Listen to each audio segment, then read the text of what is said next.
Good morning, good evening, good everything in between. Welcome to the podcast, episode 25. It's the end of the season. The Japan series is over, and I'm disappointed by the result. But as always, I'm joined by Mr. Gabe Lerman. How you doing, Gabe?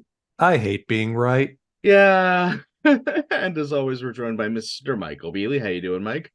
Is it spring yet? No, I know this is the worst thing about playoffs in every sport. I feel, especially baseball. Honestly, I think baseball does this the worst. Is you watch your playoff baseball, you get really into it, you get invested, and then it's over, and then you have nothing. I mean, not nothing. There's other leagues and stuff, but I really want to watch more MPB games. But they're done for the season. We're at this season's end. What did you guys think of the season? I was impressed with how the Buffaloes were able to make up for the loss of Masataka Yoshida with Tomoya Mori, with Tokumasa Chano coming present, with Yuma Tongu's breakout. Yeah, Hello. that's true. So, and I'm excited by what the fighters are cooking up, building around Chusei Manami. I'm curious to see how my two clubs in this podcast continue to develop. If can the Orcs stay on top? Can the fighters get out of the basement? But there were some really exciting moments, and I think being over in Japan for some of them made them that much more indelible. I was watching some of the Pacific League Climax series. I didn't get to see it, but I tracked it on my phone. The Makuhari Miracle. Can we talk about that a little bit? Just an extra inning, 2 down, 3-run shot from Yudai Fujioka to tie the game, and then Hisanori Yasuda walking it off in a game 3 of a best of 3. I've never heard Zozo Marine Stadium louder. Yeah, no, oh man, it was, oh my God, what an insane, it was a magical season, honestly. I mean, obviously not every team had a great season, but even like you were talking about your two teams, I'm excited to see where the Hawks go next season. Can the veterans hold on? Can the young players develop? And then with the Lions, obviously, I mean, they've got a lot of young guys and a good pitching staff. Maybe it'll be even better next season. I think it's looking up for every team. There's no team I think is like sort of on the outside looking in. Everyone kind of like I think kind of ended on a weirdly positive note. What about you, Mike? How'd you feel this season? Overall, I pretty much enjoyed it. I enjoyed it a lot more than I've enjoyed any previous NPB season. I think that's because we were doing the analysis week to week. It allowed me to look at games more in a different way than I usually would. Usually just watching Lotte games. I'd say the winner of the Pacific League was expected. I don't think anyone expected anyone other than Oryx to go back to the Japan series. Well, I I think mean, I thought the Hawks could. I mean, yeah, but you're the only one. But I mean, I didn't expect the Tigers to overpower Colonel Sanders like that. I thought Oryx was going to repeat, but overall, I thoroughly enjoyed it. After the WBC, I was kind of down, like, well, we've peaked. What can we do here? But yeah, overall, I had a lot of fun this season. that's actually, I didn't even think about that. This season was an entirely, I don't know about perfect, but like it was a fantastic sequel to the WBC. This was a season with a lot of drama, a lot of interesting plot points, a lot of great performances, and then in the end, we got a historic ending in a really fantastic series. I And a mean, whole lot what of a people season! got cholera from the Dotonbori. No. There you I was gonna go. say I saw them jumping in, and I'm like, dude, I've seen that in person. I would not jump in there. I Yeah, didn't see it's people it's not jumping. clean. That's one way to put it. But Jimbo, there oh, were people jumping. There was also a guy in a Colonel Sanders costume getting thrown in. I saw people in Colonel Sanders costumes. I did see there were a lot of different live feeds I was watching. I guess I just didn't see the one where someone actually jumped in. But It yeah, I is what mean, it is, and it sets back my plan of turning Osaka into a Buffalo's town by the end of the decade by a couple years, you know? well, hey, listen, if they can keep repeating, right? I think that's the thing. I was also thinking while watching it, I thought we could be witnessing the birth of like a real Buffaloes dynasty, but they could still like run rampant over the PL the same way like the Lions and the Hawks used to, you know? Like we could be Especially if the seeing young this. pitchers keep developing. Yamashita will be back from injury. Kohei Azuma had a breakout.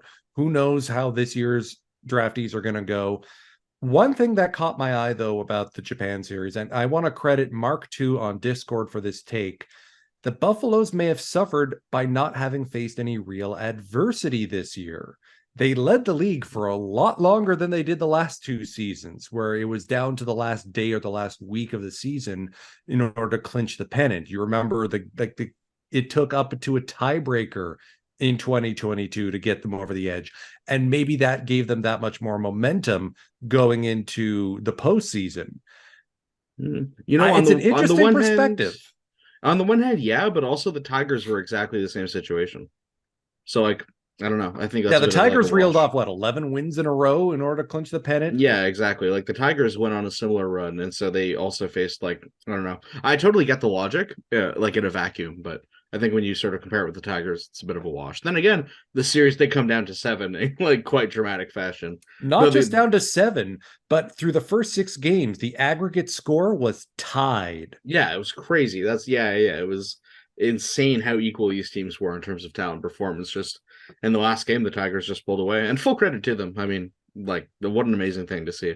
Game 7 was the only game I actually watched. I really enjoyed it, but like, damn, good for them. Just I will say Tongu's garbage time home run in the Oh, ninth that with was 2 outs so after funny. the dramatic camera cuts to the crowd and everybody, and they're all crying. And then there's just a collective, oh God. I was just like, I was like, I'm gonna get mine, all right? Like I'm still out. That was a warning shot. We'll be back next year. Hey, then, there you go. who was it that got the single right afterwards? Oh, Marwan Gonzalez? Yeah, that was Gonzalez. Yeah. Yeah, he got the single, and I swear you could hear every Tigers fan just be like, "Oh God, Colonel Sanders is back." And then there was the so loud happy. fly out to Noyce in the left field. Yeah. Oh man, when I was watching that, I was like, oh man, if this happens, this is the craziest thing in baseball history. If the Buffaloes pull this off, it would have literally been the most outrageous thing in all the history of baseball. So let's move on a little bit. Mike, did you have anything for highlights this week? So, looks like a lot of players have now officially declared that they will be exercising their free agency rights. Sacha Yamazaki, probably the most notable one from Oryx. Takayuki Kato from the Fighters. Yuki Matsui. Correct me if I'm wrong, but does he have international free agent rights? That is correct. The general consensus is Yuki Matsui will be headed overseas. Kato said he's going to take a little bit more time to make his decision. These are just folks who have free agency rights. To be determined if they actually will use them. And then Takahiro Norimoto from the Eagles. Personally, I think he stays, but he's a big. I mean, you can't really think of the 2010s Eagles without Norimoto, especially after Tanaka left. What was that? 2014 was his first year in MLB. Norimoto kind of took over the starting rotation for the Eagles. Was kind of like the face of the Eagles for a bit. Now Higashima from the Hawks. Kenya Wakatsuki, the Buffalo's defensive catcher, real good catcher for them now. Higashihama, the Hawks ace, and a couple of newly released developmental players, Ren Mukanoki. There's a couple of foreign names in the developmental releases. Shirton Apostle, a former Texas Rangers prospect, Darrelson Feliz, Guardians prospect, and Istami Arena, former Giants prospect. The release of these developmental players from outside of Japan is particularly interesting because players may come here, try to break their roster. If they don't make it, they can only be on a developmental contract for 3 years before, as per NPB rules, it's up or out. And in this case, these folks may be out. They'll try their hand at other independent and minor leagues elsewhere, and best of luck to them. Yeah, no, yeah, for sure. I mean, that's a pretty brutal system, but I mean, it is what it is, right? That's how the league works. And Gabe, did you have anything else for us this week? Yes, award season is coming. That's true. That is the amuse-bouche after the postseason. So SIS does their Fielding Bible Awards for MLB, but they also do it for NPB across both leagues.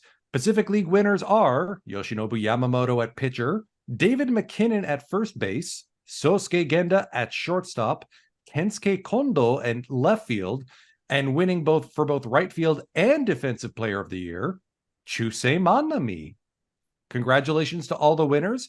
We'll see if that influences the Golden Glove voting in any way. In addition to the Japan Series MVP going to the winning club, NPB also has the Fighting Spirit Award given to the best player from the losing club. And for the Buffaloes, that award was given to shortstop Kotaro Kurebayashi. He slashed 400, 538, 700 across a 7-game series with 3 RBIs, a home run, and stellar defense. I think, Jimbo, you were the one who were calling that Kurebayashi was going to go off. You are correct, sir. No, he's the Japanese Jeter. I'm telling you, he's going to be back. And back on October 30th, it was confirmed that Yoshinobu Yamamoto has won his 3rd consecutive Eiji Sawamura Award as the best pitcher in all of Japan. Woo! He's only the 2nd player in league history to do it. And now, with nothing left to prove, off he goes to North America. Good for him. So I can't wait to see which team he lands on. What do you guys, real quick, which team do you think he's going to go to? Praying for Blue Jays. Not going to happen. I'm telling you that right now. I'm hoping he's going to go to the Yankees. And why would you hope he goes to a team in your division, my guy? I'm not a Blue Jays fan. Yes, you are. No, I'm not. Yes, you are. I'm so not. You left your camera on and there's a Blue Jays hat in the corner of your screen. That's literally not true. And I guess you would want him to. I did. I'm guessing you want him to go to the Phillies. Well, I mean, yeah, but I know he's not because the Phillies just do not sign anybody from the East.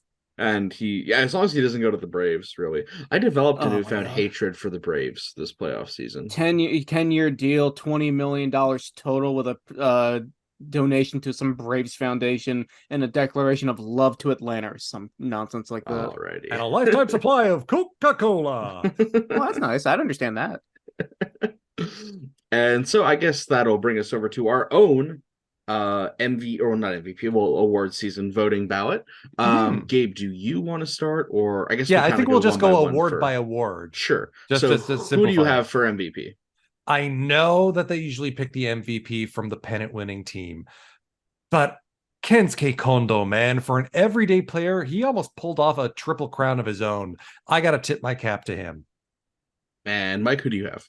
I'm a Yamamoto guy. Yeah, that's fair. And so between those two, I gotta go. I've said it all season long. I just prefer picking position players. Oh my god, as I say that, Yamamoto was so good. A career low in home runs this season with only 2 allowed.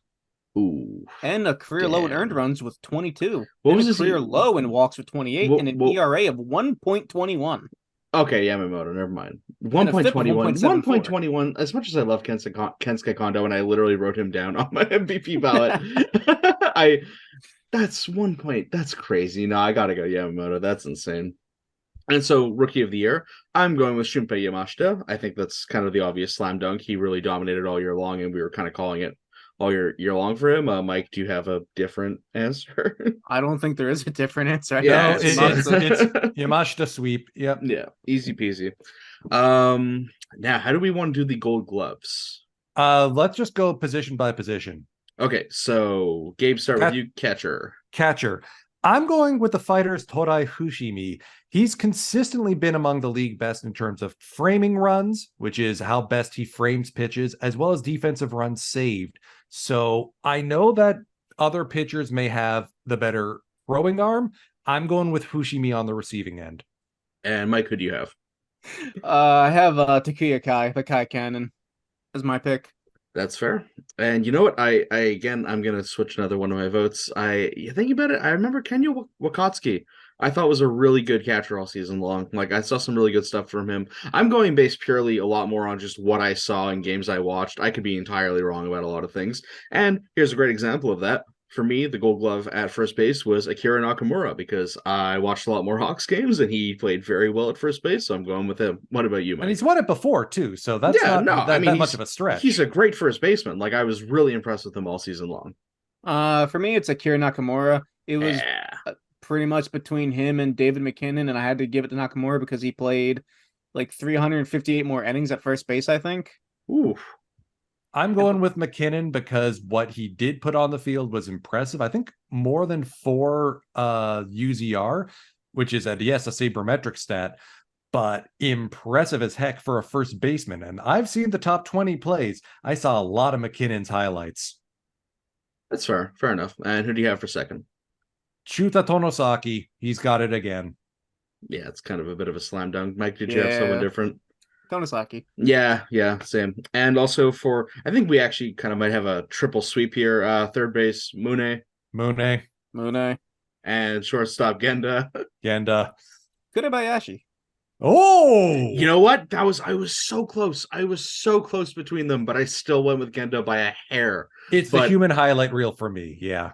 well, I don't want to spoil what I'm about to say. But yes, yeah, Genda just by a hair. I really did give Kobayashi a lot of thought, though. Now, with outfield, I went with Kensuke Kondo, who, interestingly enough, I didn't actually consider until today because I didn't remember that many highlight plays from him. Then I looked at the stats and I was like, okay, no, he was really good. I guess he just took care of business without being too highlight themed. And also Chunsei Manami. That's sort of a bit obvious. And then I also went with this is a homer pick. I'm just objectively incorrect with this, but Yuki Yanagita. I saw a lot of fun plays from him, even though he mostly played DH this season. I'm just throwing my own little homer pick in there for him. What about you, Mike? Kondo, Ryosuke Tatsumi, and Manami are my 3 outfielders. I've got Eh. Ryosuke Tatsumi from the Eagles in my trio, but I'm also going to throw in the fighters Ryota Isobata, and from the Lions, Aito in Raito. Yeah, Aito was really awesome. That's true. And over to best 9. Did anyone have anything different for DH than Tomoyo Mori? Because I think that's just sort of a No. bit of a slam dunk. And first base, Yuma Tongu. Yep. And who was your second base, Mike? Asamura. Yeah, I went with the Eagles Hideto Asamura as well. I considered that, but I looked into for me when I thought Asamura, I thought DH. Like I thought he was much more. He played more games at DH. Well, again, Shinta Tonosaki, I thought was just a like amazing batting second baseman. He was so much of the Lions' offense this season, so I went with him. And over to third base, who'd you have, Mike? Yasuda. Yeah, Hisanori Yasuda for the Marines for me as well. And over to shortstop, for me, Korebayashi. That he was the king. If he doesn't get it, I'm a little peeved. Yeah, I got Kurebayashi as well. Same. And to our outfielders, I went with Kondo, Nakagawa, and Manami. What do you have, Mike? The exact same thing. You read my notes, both of you. Well, I mean, they're the best. I had Manami before we even wrote everything down, and Kondo. Well, who didn't? What? Yeah, Keita Nakagawa had a breakout season in center field for the Buffaloes. No, I remember every. We do not miss Buffaloes Shuhei game. Fukuda in the slightest. And so that brings us to the meat of the show, the Around the Horn segment, where we take a look at every team in the league from top to bottom, starting with our pennant winning and almost Japan Series winning Oryx Buffaloes. Take it away, Gabe. In addition to losing Sachia Yamasaki to free agency, it's now official. Yoshinobu Yamamoto, the ace of aces, will be posted to Major League Baseball.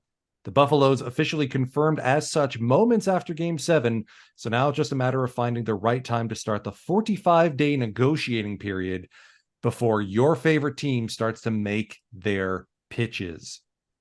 I still hope it's Toronto. I'm biased. One potential reason for why the Buffaloes flagged a bit down the stretch, Yutaro Sugimoto injured his ankle back in the Climax Series and barely played in the Japan Series as a result. He's going for surgery soon. Oh, and Yuma Tongu had 3 home runs on an injured foot still. Yuma Tongu on a broken frickin' ankle. Bill Barilko! That is a very deeply Canadian joke. We can excise that. Yeah. And late-breaking news from the Buffaloes PR team, reliever Taisuke Kondo has been traded to the Yomiuri Giants for cash considerations. Taisuke Kondo had a mini breakout back in 2022, putting up a 2.1 ERA over 32 games with 15 holds and 2 saves. He didn't appear in as many games this year, but it's good to see that he's going to be finding a home where he can be making use of. One hopes that the cash considerations can be put to use, signing some strong foreign players or possibly other free agents. There's rumors percolating around. I won't speculate, but let's just say an outfield spot has opened up with Yoshida being absent and Sugimoto possibly being injured. Keep an eye on that space. I mean, they were trotting Tomoya Mori out in right field for Pete's sake during the Japan series. I mean, he works out there, but man, every time you say Kondo, even though I know it's not the same guy, I'm like, no. And that brings us over to the second place team in the league, the Chiba Lotte Marines. Take it away, Mike. That stings a lot more than it did back in June. Why, you did great. You had a good You get a time. gold star, buddy. 3 players confirmed to be heading to Australia for the Australian Baseball League, which is interesting. Japanese teams will send some of their players to go play in Australia during the winter. I think you can watch the ABL free on YouTube with no real issues, so go do that. That'll be fun. I do it every year usually. And that'll tide you over for baseball because, it's summer down there now. Yeah, that stuff kind of freaks me out, not gonna lie. And it's, like players who have moved from NPB to ABL for offseason work. Tomoya Mori, who we just talked about, was one of them. Yuma Mune, now a Golden Glover third baseman, started out as an outfielder. It was in Australia where he converted over. So I guess keep your eyes open for Japanese players in Australia. It could be a good pipeline. I mean, they even have a team from Korea there, allegedly. But anyway, the players were pitcher Shunsuke Nakamori, Ryotaro Mori, and infielder Hireto Ikeda. Yeah, so keep an eye out there. But just imagine playing for wonderful, beautiful, scenic Chiba, then you get sent to Australia and there's a spider the size of your like a dinner plate or something. Sounds horrible. Some infield changes this offseason so far. Masato Yoshi, the manager of Lotte, is trying some things out. Shogo Nakamura is going to go to third base from second. He's been a Gold Glove and a best 9 at second base, so I don't really know what's going on there. But shortstop Yudai Fujioka to second. Yasuda will go from third to first. And Atsuki Tomosugi at short. From what I read, this is more just giving out a trial, seeing if we can get some additional defensive flexibility in that infield. Shogo Nakamura usually plays second base right. Fujioka can move from shortstop to third. Interesting to see him getting a try at second. I mean, I still miss Adeni Hechavarria at shortstop personally. He was great. I like Nakamura at third actually, because I think as far as like sort of player qualities go, he's got a really good arm for a second baseman, and like maybe not as much range as some others. So like maybe he's just kind of more fit to play third base at this point. I think that's actually a good tactical decision. This may be also like a hands crew defensive substitution alignment where, okay, we don't need our big foreign bat at first base anymore. Switch places. This is the new set. Good luck getting a ground ball through it. Yeah, no, yeah, I think that actually works. And also, some players are retiring now. Infielder Ryo Miki, 32 years old, has spent 10 years with the Marines. He's calling it quits. He didn't play on the first team at all this season. I think it's the first time in his career he hasn't been called up, I believe, from what I was reading. So I think he's just decided he's done there. And catcher Naya Amara, I think Lotte management is trying to get them to become some coaches. That's something that happens a lot. In Japan, it's like pretty much every former player becomes a coach of some sort, which is always pretty cool to see. Yeah, I mean, that makes sense. I mean, who knows the game better than that, right? Yeah, I guess. One more thing on those position changes. It seems like the players in Japan don't really get an off season, because I think I said it a couple episodes ago. You can find like news reports and like videos of them in full uniform at their home stadium playing like sim games and still working out, even though it'll be like middle of November. So, they could get some good reps at whatever, new position you'll be trying out in the off season like that. Yeah, there you go. And I mean, hey, playing baseball is always fun. I wish I lived in a climate where I could always play baseball. That's probably what I do, Brave the cold, coward. You can't play in the snow. Like it's just a physical thing. It's not a cold thing. It's okay. All right. I don't want to slip and break my neck while wearing cleats on ice. I'll do that. I just don't want to like hit the ball into snow. That just seems I'll break my horrifying. neck. I just don't want to hit the ball. Yeah, no, I don't want to try to feel the ball that's in the snow. It's either gonna stop right there and then I gotta dig for it, or it's gonna bounce off the ice and beam me in the head. Like it just sounds like it's not fun no matter how you cut it. That brings us over to our third place team in the league, the Fukuoka SoftBank Hawks. Not a lot on the news wire at them. They had a trade. Adam Walker joins the Hawks from the Yomiuri Giants in exchange for Rei Takahashi and Kensuke Izumi. Other than that, the Hawks are doing Hawks things. They drafted a lot of players. They're building up for next season, and hopefully they do well. I mean, I hope they're active in the free agent market. I'd like to see some more players on the team. They definitely need some pitching help, but So the Adam Walker trade makes sense in a lot of ways because when he had a breakout with the Giants back in 2022, putting up an 821 OPS with 23 home runs, but didn't see as much play time this year because of a very crowded Yomiuri outfield. And the other league doesn't have the DH. Here in Fukuoka with the SoftBank Hawks, now there is a DH. Now he can get some outfield time. Again, crowded outfield with Yanagita, Kondo, Yanagimachi, Shuto, Makihara, true, but you got the DH spot, and that makes that lineup a little more fearful because now you're trotting out Kondo, Yanagita, 20 home run power in Walker, and Kurihara, and speed with Shuto, and Akira Nakamura as your reliable guy. That's scary looking. yeah, that could work. That could work. I'm definitely not against that, obviously. And that brings us over to our fourth place team in the league, the Tohoku Rakuten Golden Eagles. Take it away, Mike.